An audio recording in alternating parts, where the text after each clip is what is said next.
السلام علیکم بچوں. بات یہ ہے کہ یہ بڑے چونکہ آج کل لیٹسٹ یہ چل رہا ہے نا کہ بھئی یہ عید ہے اور ہم مسلمانوں کی اللہ تعالیٰ نے ہمیں 2 عیدیں نصیب کی ہیں. ایک تو عید ہے عید الفطر اور ایک ہے عید الاضحیٰ. تو عید الفطر آج کل منائی جا رہی ہے اور یہ ہے روزوں کی خوشی میں ہوتی ہے. اللہ پاک میں رمضان ادا فرماتے ہیں کہ روزے رکھیں اور پھر روزے رکھنے کے بعد ہم اس کو بخوشی اور بہت خوشی نماز بھی پڑھنے جاتے ہیں. اور ظاہر ہے کوئی میٹھا وہاں بھی ہم کھاتے ہیں مساجد میں بھی، اور پھر یہاں گھر پر آ کر اپنے دوست احباب جو بھی ہم سے ملنے آتے ہیں انہیں ہم کھلاتے ہیں. اچھا، عید الفطر آپ کہیں گے اسے کیوں کہا گیا ہے؟ یہ اصل میں میرا جہاں تک خیال ہے کہ فطرانہ ہم ادا کرتے ہیں، اس کے بغیر روزے قبول نہیں ہوتے. تو ہمیں فطرانہ ہر بندے کو ادا کرنا ہے، جو اپنے غریب بہن بھائیوں کا یا غریب جو بھی ہیں ضرورت مند لوگ ہیں ان کو ادا کریں. اس میں ہمارا فرض ادا ہو جائے گا اور ان کی ہمارے ساتھ بہت اعلیٰ عید ہو جائے گی.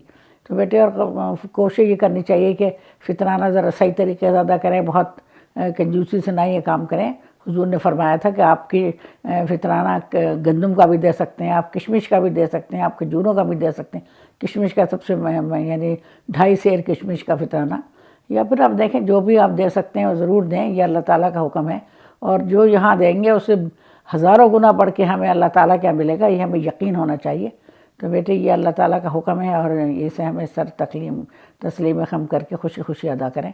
چلو میرے پیارے بچوں، اور خوشی منائیں، خوب خوشی منائیں، کیونکہ اللہ نے ہمیں خوشی نصیب کی. اور اس کے بعد 6 روزوں کا بھی اہتمام کریں اگر کوئی کر سکے تو. وہ 6 روزے اسے اس کا بے انتہا ثواب ہے. اور بس اللہ کا حکم ہے تو کوشش کریں کہ رکھ لیں، اور بھی نہ رکھ سکے تو ایک علیحدہ بات ہے، کوشش کرنے کا بڑا ثواب ہوتا ہے. چلو میرے پیارے بچوں، بہت دعائیں، اللہ تعالیٰ آپ کو خوش رکھے اور بہت سی عید مبارک ہو.